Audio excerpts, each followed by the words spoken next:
Hi everyone, and welcome back to the Jealous Choice. You know, I find Christmas is a great time at the end of the year, mainly for just settling down, taking it easy, and just chilling out and just catching up with how the year went. Just looking back over things.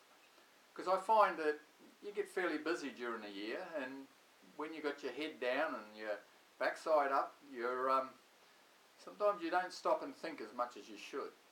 Now, what I've done the last few years, and particularly this last year, at Christmas time I sat down and I put 3 dates that I wanted to actually stop, because what I found was when you have this Christmas break, some great thoughts come. You figure out your year ahead and you think, this is how I'll do it, this looks real good. But the trouble is as you get going, usually by March, so about the 3rd month in, you find you're back into your old routine again. You're busy, you're not really taking any notice. You're waking up in the morning, you're doing your job and you're getting on with it, and then before long you've actually got off track a little.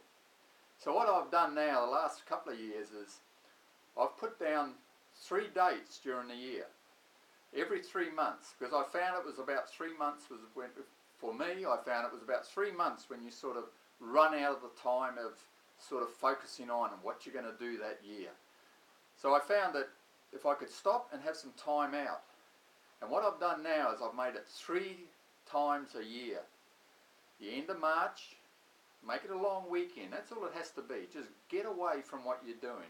Just, you might want to jump on a plane and fly somewhere and just spend 4 days or 5 days just doing absolutely nothing but getting back into the frame of mind of how you were when you're over Christmas and relaxed, if you do get that. But I really make a point of doing it, and it really helps. It makes you start to realise where you want to go. And then I do it again in June. At the end of June I sit down and go back over and see how things are going, and just looking at forward and planning about where I'm going, and am I performing, or have I dropped back to my old ways or my old habits. And then the next one, the 3rd one, is the end of September. Now I have to admit, and I'm a little guilty on it this year, that end of September I bypassed it, and guess what? By Christmas time I had my head down and I'd really lost my way by Christmas. So the first 2, the March was brilliant. I took a trip to Aussie, we had a few days, it was fantastic, and got things together.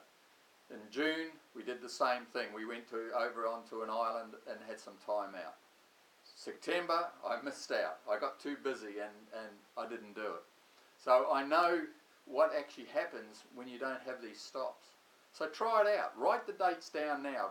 Make appointments. Get yourself a ticket or book a hotel, and just say that you're going to just take your time off work or time off thinking about what you do every day, and have a time that you'll be able to just sit, relax, like you do at Christmas maybe, when you get some good time and free time off. The mind's great, it's got to have that. It can't be busy like that all the time. It just needs a little break to let everything relax, and then you start putting it together again. So try that. I've got Tony Robbins had a great message at Christmas time, so I've got that down here for you too. So all the best. I'll catch up with you next week. Good luck. Bye now.